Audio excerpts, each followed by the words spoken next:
అతి త్వరలోనే ప్రపంచ పర్యాటక గమ్యస్థానంగా నిలబెట్టాలనేటువంటి ఆలోచనకి నాంది ఈ బడ్జెట్ అనేటువంటి మాటను తెలియజేస్తా ఉన్నాను.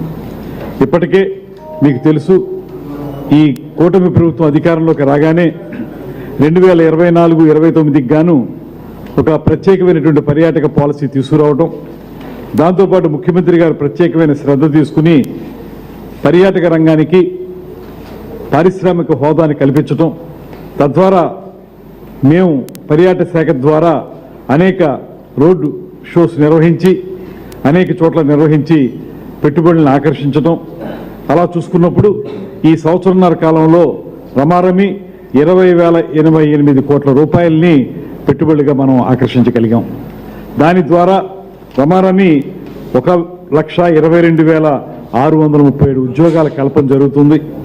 అందులో ప్రస్తుతానికి 6,681 కోట్ల రూపాయల విలువైన ప్రాజెక్టులు ఆల్రెడీ స్టార్ట్ అయ్యాయి, ప్రోగ్రెస్లో ఉన్నాయి. దీంతోపాటు కేంద్ర ప్రభుత్వం యొక్క సహకారం కూడా అద్భుతంగా ఉంది. దానికి ప్రధానమంత్రి నరేంద్ర మోడీ గారిని, అదేవిధంగా గజేంద్ర సింగ్ షెకావత్ గారు మన పర్యాటక శాఖ మంత్రి, వారికి కూడా ధన్యవాదాలు తెలియజేస్తున్నాం.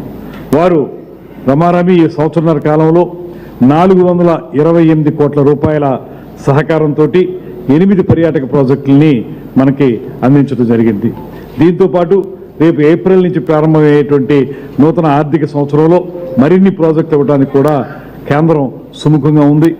దీని ద్వారా హెల్దీ, వెల్దీ, హ్యాపీ స్టేట్ అనేటువంటి మాట ముఖ్యమంత్రి గారు ఏదైతే చెప్తున్నారో దాన్ని సఫలీకృతం చేసే విధంగా ఇప్పటికే రాష్ట్రం మొత్తం కూడా పర్యాటక ప్రాజెక్టులను ప్రారంభించుకోవటం, వివిధ దశల్లో అవి ఉండటం, వాటితో పాటు ఈ బ్రాండ్ ఇమేజ్ పెంచుకోవడం కోసం ఆంధ్రప్రదేశ్ అనేది ఒక నిజమైనటువంటి డెస్టినేషన్ సెంటర్గా ప్రజలందరూ భావించాలని, ఇన్బౌండ్ టూరిస్టులు బాగా పెరగాలనేటువంటి ఆలోచనతో రాష్ట్రం నలుమూలలా కూడా నిర్వహించినటువంటి ఉత్సవాలు కూడా చాలా మంచి ప్రయోజనాలని, ఫలితాలను ఇస్తూ ఉన్నాయి. తద్వారా ఆంధ్రప్రదేశ్ ఇవాళ టూరిజంకి ఒక ప్రత్యేకమైనటువంటి గమ్యస్థానంగా నిలబడిందనేటువంటి మాటను కూడా ఈ సందర్భంగా తెలియజేస్తున్నాను. దాంతోపాటు రాబోయే రోజుల్లో ఈ బడ్జెట్ని అనుసంధానించుకుంటూ రాష్ట్రంలో ఉన్నటువంటి విశాఖపట్నం, అరకు వ్యాలీ, రాజమహేంద్రవరం, అమరావతి, శ్రీశైలం, గండికోట, తిరుపతి ప్రాంతాల్లో 7 యాంకర్ హబ్బులను ఏర్పాటు చేస్తూ ఉన్నాం. యాంకర్ హబ్బులు అంటే అక్కడ హబ్ అండ్ స్పోక్ మోడల్ అంటాం. దాని ప్రకారం ఒకవేళ తిరుపతి తీసుకుంటే తిరుపతి దగ్గరికి వచ్చినటువంటి పర్యాటకులు ఆ చుట్టూ ఉన్నటువంటి అన్ని సందర్శక క్షేత్రాలని పర్యటించేలాగా ఒక 4-5 రోజులు అక్కడ ఉండేలాగా వాటిని మనం హబ్స్గా తయారు చేస్తూ ఉన్నాం. అదేవిధంగా ఇప్పటికే నిర్వహించినటువంటి ఉత్సవాల వల్ల కూడా చాలా అద్భుతమైనటువంటి ప్రగతి కనబడతా ఉంది. దాంతోపాటు గోదావరి పుష్కరాలు మనకి రాబోయేటువంటి ఒక అత్యద్భుతమైనటువంటి కార్యక్రమం. గోదావరి పుష్కరాలు 2027 జూలై, ఆగస్టు మాసాల్లో జరుగుతుంది.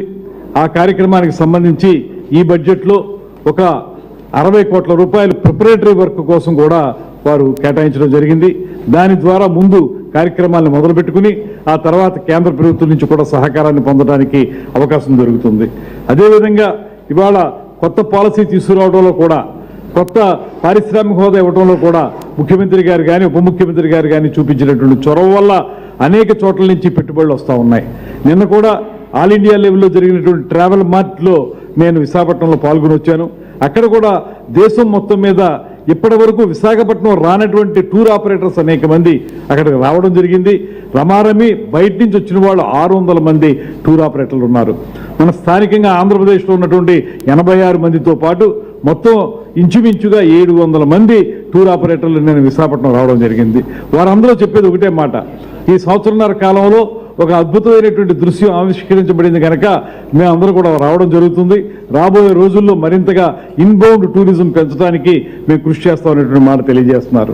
దాంతోపాటు మరో ముఖ్యమైనటువంటి పాయింట్ రోడ్లకు సంబంధించి, రహదారులకు సంబంధించి గతంలో జనసేన పార్టీ ప్రత్యేకంగా గుడ్ మార్నింగ్ సీఎం అనేటువంటి మాటతోటి అప్పుడున్న ప్రభుత్వాన్ని నిద్రలేపే విధంగా ఎక్కడెక్కడైతే గుంటలు ఉన్నాయో, క్షమించాలి, ఎక్కడెక్కడైతే గుంటలు కాదు, ఎక్కడెక్కడైతే మొత్తం రోడ్లే లేవో అటువంటి ప్రాంతాలన్నింటినీ కూడా మేము హ్యాష్ట్యాగ్ ద్వారా తెలియజేసి తద్వారా కొంతైనా పనిచేయండి అని చెప్పి మొత్తుకున్నాం.